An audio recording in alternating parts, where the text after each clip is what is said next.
Chapter 14. Under Attack. The day before the trial inside the Coconino County Courthouse in Flagstaff, the atmosphere was tense. On one side of the room sat Dale Mooneyham and his team. On the other sat the huge Goffman team, led by a well-known experienced lawyer from L.A., Roger Redding.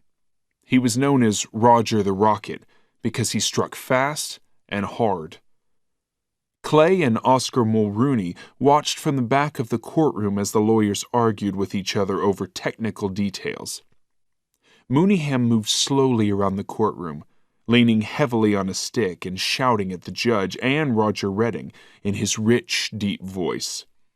Redding, in contrast, was calm and relaxed, speaking quietly in beautifully structured sentences, making even the most complex arguments easy to understand. He wasn't afraid of Dale Mooneyham. During a 15-minute break, Clay went outside to find something cold to drink. On his way back to the courtroom, a reporter stepped in front of him. He was Derek somebody from the Financial Weekly, and he wanted a quick word or two. "Can I ask you what you're doing here?"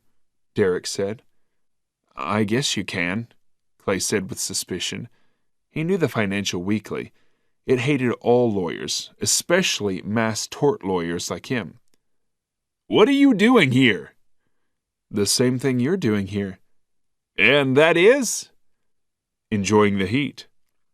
"Is it true you have 25,000 Maxitil cases?" "No." "How many?" 26,000. "How much are they worth?" "Somewhere between $0 and a couple of billion dollars." Unknown to Clay, the judge had banned the lawyers from both sides from talking to the media until the end of the trial. Clay attracted a large crowd because of his willingness to talk. He was surprised to see himself surrounded by reporters. He answered a few more questions without saying much at all. The next day, the Arizona Ledger quoted him as claiming his cases could be worth $2 billion. It had a photograph of Clay outside the courtroom, microphones in his face with the words, "King of Torts in Town," underneath it. The accompanying report gave a brief summary of Clay's visit and a few words about the big trial itself. The reporter didn't directly call him a greedy, money-loving lawyer who made a fortune out of people's suffering, but he implied it. At 9 a.m., the courtroom was crowded with people, but there was no sign of the lawyers or the judge. A young man in a suit stopped in front of where Clay was sitting, leaned forward and whispered, "Are you Mr. Carter?" Clay nodded with surprise.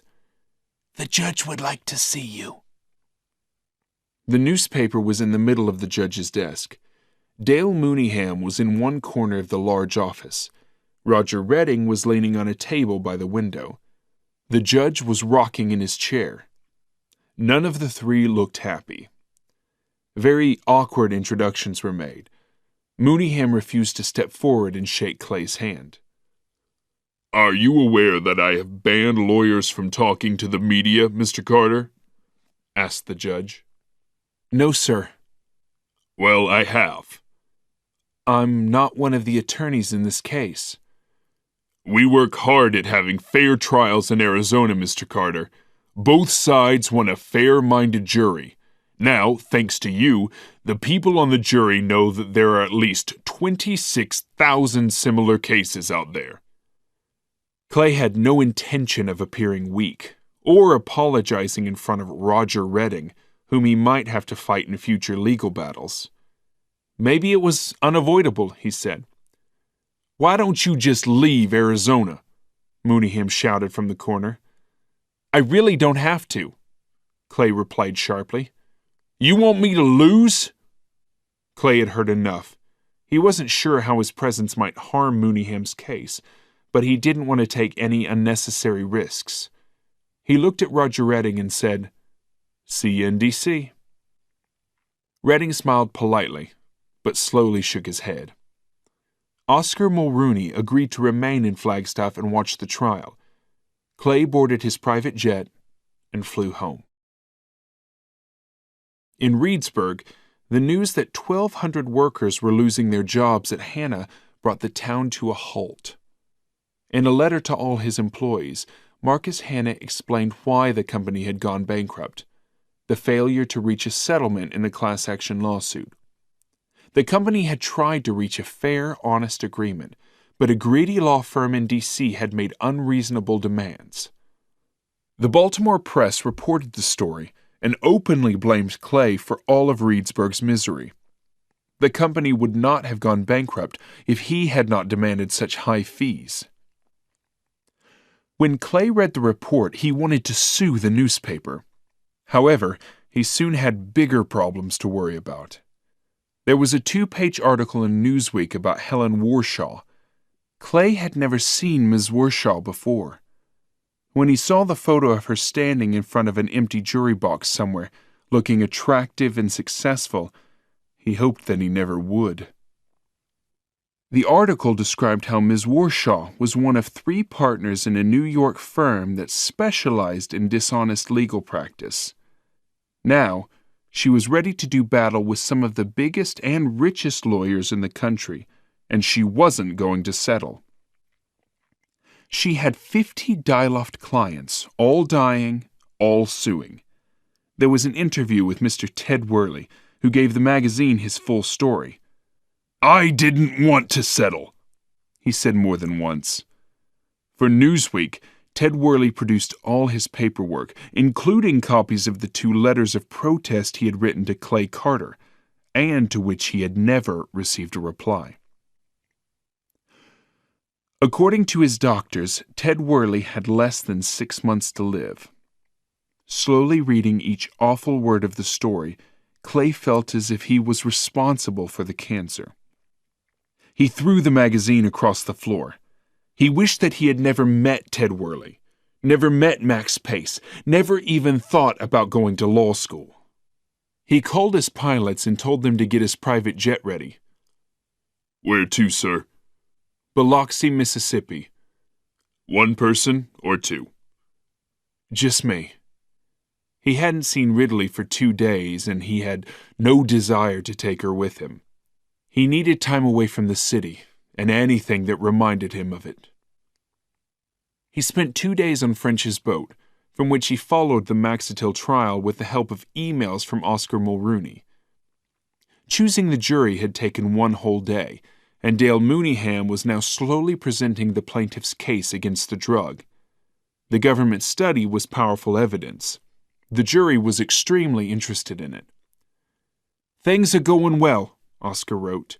"Mooneyham is an excellent performer, but Redding has better courtroom skills." Late on the second afternoon, after a couple of drinks on the deck, French asked Clay, "How much cash do you have left?" "I don't know, 20 million maybe?" "And how much insurance?" 10 million. They canceled it, but they're still insuring me for Diloft." French sucked on a lemon and said, "I'm not sure 30 million is enough for you. You have 21 Diloft claims now, and the number can only go up. We'll be lucky if we can settle them for 3 million each." "How many cases do you have?" 19. "And how much cash do you have?" 200 million. I'll be all right." After a long silence, Clay asked, "What happens if Goffman wins in Flagstaff? I have all these cases." "You'll be in big trouble. How much have you spent on Maxitil?" 8 million just in advertising." "I suggest you think positive. Mooneyham hasn't lost a case for a long time. If he wins easily, Goffman will have to think about settling. If he wins narrowly, they'll probably want to take you to court and try again. You can hire a top lawyer and still beat them." "You wouldn't advise me to try it myself?" "No. You don't have the experience. It takes years in the courtroom before you're ready for a big trial like this." At 8:30 on Saturday evening, Clay was getting ready to meet Jonah, who was back in town for dinner when the telephone rang. "Is this Clay Carter?" a male voice asked. "Yes," Clay replied as he was buttoning his shirt. "Who is this?" "I'm from Reedsburg, Pennsylvania, and I have some valuable information about the Hanna Company." Clay's blood ran cold. He sat on the edge of his bed, trying to think clearly. "Okay, I'm listening," he said at last. "We can't talk over the phone," the voice said. "It's a long story. There are some papers." "Where are you?" "I'm in the city. I'll meet you inside the entrance of the Four Seasons Hotel. We can talk there." "When?" Clay asked. "I'll be there in 5 minutes. How long will it take you?" 10 minutes. "Good. I'm wearing jeans and a black baseball cap."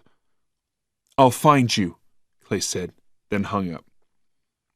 He finished dressing and hurried out of his townhouse.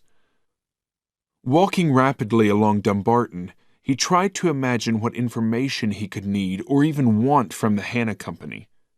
He turned south on 31st Street, lost in thought. A lady passed with a small dog.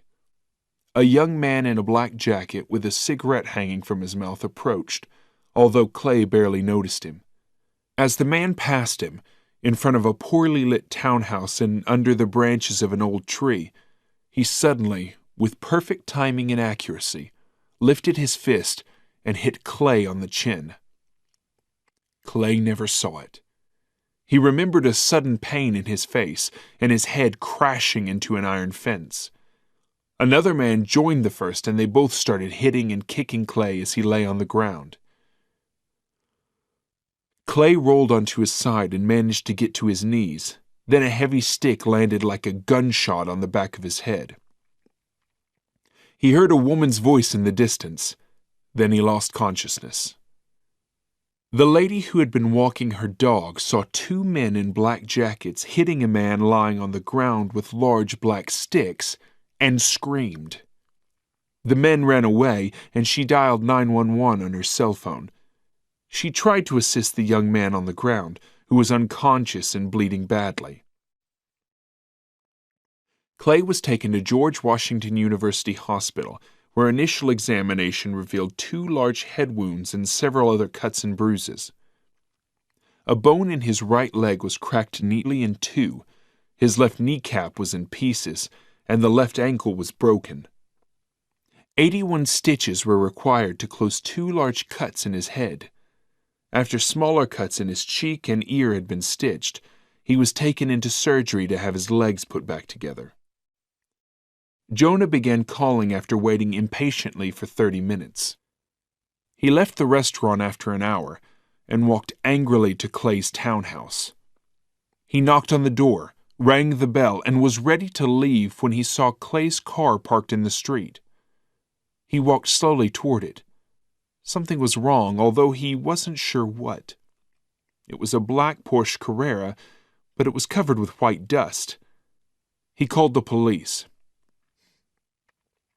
A torn and empty Hanna Portland cement bag was found under the Porsche. Someone seemed to have covered the car with cement, then thrown water at it.